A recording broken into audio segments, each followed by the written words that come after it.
Bonjour à tous et bienvenue sur la chaîne Evolution Partner, le partenaire de votre évolution.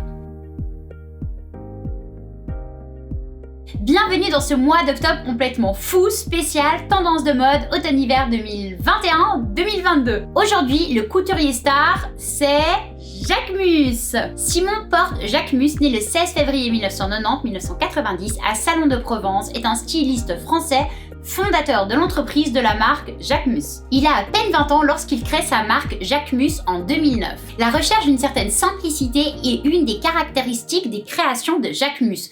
Mais ce minimalisme n'est pas uniquement un choix, ça s'est imposé aussi par un manque de moyens initial de ce jeune talent. Voyons à présent les créations de prêt-à-porter de Jacquemus. L'odeur était comme de l'herbe fraîche, il y avait des sons comme des petits oiseaux quand on y entrait. Jacquemus voulait que ce soit comme une bulle verte et bleue naturelle, mais totalement irréelle. Comme si on y entrait et qu'on se retrouvait totalement ailleurs. Ce défilé d'ailleurs qui excitait tellement Jacquemus s'est déroulé dans un studio de cinéma et était expérimental et immersif.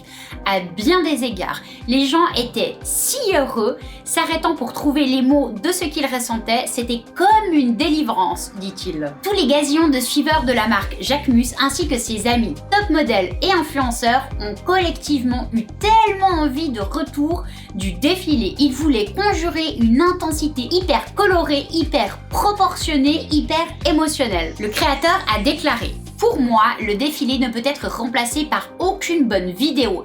C'est l'émotion et le sentiment que les gens partagent, leur propre vision du spectacle qui fait réellement la différence. Son spectacle était un appel, un rassemblement de tout ce qui précède ainsi qu'une collection hors du commun. Montée en rond, elle s'appelait Montagne, un titre qui laissait présager qu'elle aurait pu littéralement emmener une foule dans les Alpes-Maritimes françaises, un peu comme on l'a vu hier chez Miu Miu.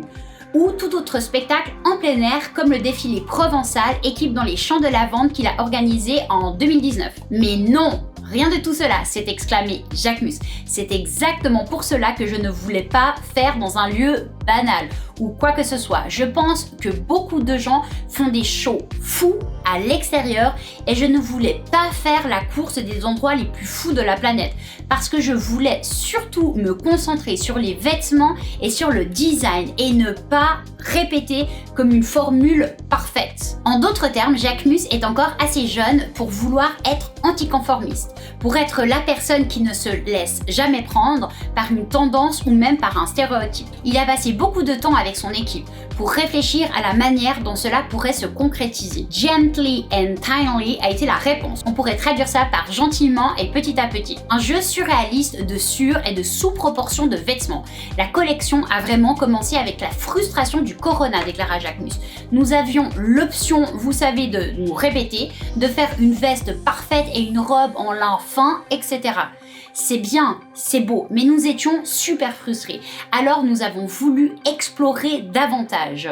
Possiblement, la montagne de son titre pourrait résonner avec tous ceux qui ont fait cette randonnée vertigineuse et solitaire en s'isolant de leurs amis pendant tout ce temps, tout en mettant de côté la pensée que, comme les alpinistes le savent, il y a toujours un autre sommet inattendu à conquérir au fur et à mesure. Mais ne parlons pas des sommets en pratique, il ne s'agissait pas du tout d'athlétisme parce qu'il sait très bien que Patagonia par exemple fait des vêtements de randonnée bien meilleurs que eux. Il ajoutait simplement ça en riant parce qu'ils sont une petite marque de mode et qui voulait surtout mélanger cela avec des éléments de couture française. C'était donc entre ça et le Jacquemus naïf et heureux d'avant. Il a été tourné de profil en vidéo, une tendance notable vue déjà chez son précurseur Marc Jacobs. Des pièces mini et maxi dans la même tenue, cadrant aléatoirement beaucoup de peau, des pantalons bouffants et des vestes tailleurs abrégées par des soutiens-gorge, reliés par des pinces abdos largement placées, des tranches triangulaires de l'intérieur du genou, le tout agrémenté de touches de fuchsia, d'orange et de rouge. Cartoonesque et ludique, c'est ainsi que Jacquemus le décrit lui-même. Pas besoin d'en rajouter, elle résonne déjà avec une vie qui lui est totalement propre. Cette collection compte beaucoup la tendance du mouton retourné, du cut-out et du crop-top.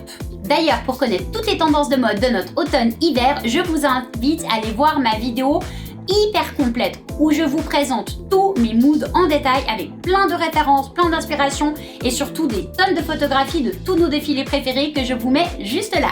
Et pour finir, voyons ensemble mon coup de cœur de chez Jacquemus de cette année. Bon, déjà, je dois bien vous avouer que ça n'a pas été pour moi sa meilleure collection. Il y avait du déjà vu et des soucis en termes aussi de stylisme. Le tombé des vêtements n'était pas toujours parfait et je ne sais pas si c'est un effet Nevermind voulu par Jacquemus. Ça m'a un tout petit peu dérangé. Encore une fois, c'est vraiment personnel. J'avais l'impression qu'on nous imposait ici une tendance du pas parfait comme un gage de super cool, mais quand même toujours à des prix fous, des prix du monde du luxe. Je ne sais pas pour vous, mais pour moi, personnellement, à chaque fois que j'ai la chance de pouvoir m'offrir une pièce de luxe, j'ai ce désir qu'elle soit absolument parfaite, qu'elle soit intemporelle, qu'elle me dure pour toujours, et aussi qu'elle soit métable tout en étant luxueuse, incroyable quoi. Mais bref, mon look préféré était un de ceux dont on a le plus entendu parler, le look numéro 15 porté par la sublime Kendall Jenner. J'adore l'association du rouge et du rose et cet effet cut-out aussi super sexy et innovant sur le haut, juste waouh! Les manches-gants sont super chic et la coupe du pantalon est absolument parfaite. Et la dernière petite chose, une petite critique de nouveau, j'ai pas trop compris pourquoi ce look super sexy et élégant se termine par des espèces de pantoufles ouvertes en peau, mais bon... Toujours est-il que le look est quand même magnifique et superbement bien porté par Kendall Jenner. Voilà, j'espère que cette nouvelle vidéo consacrée à Jacquemus vous aura plu et vous aidera aussi à vous inspirer pour vos futurs shopping. Je vous mets juste ici la vidéo de hier sur le défilé qu'on a décortiqué ensemble, Miu Miu. Merci d'avoir regardé cette vidéo, de me mettre un pouce vers le haut si vous l'avez aimé. Merci aussi de vous abonner à la chaîne si ce n'est pas encore fait. Pour vous, c'est pas grand chose et pour moi, ça m'encourage vraiment énormément dans ce travail que je m'applique énormément à faire. N'hésitez pas aussi à partager en masse cette vidéo autour de vous, à tous les modeuses, modeurs de votre entourage. N'hésitez pas aussi à me poser une ou vos questions si vous en avez dans les commentaires de la vidéo. Je me ferai toujours un plaisir d'y répondre.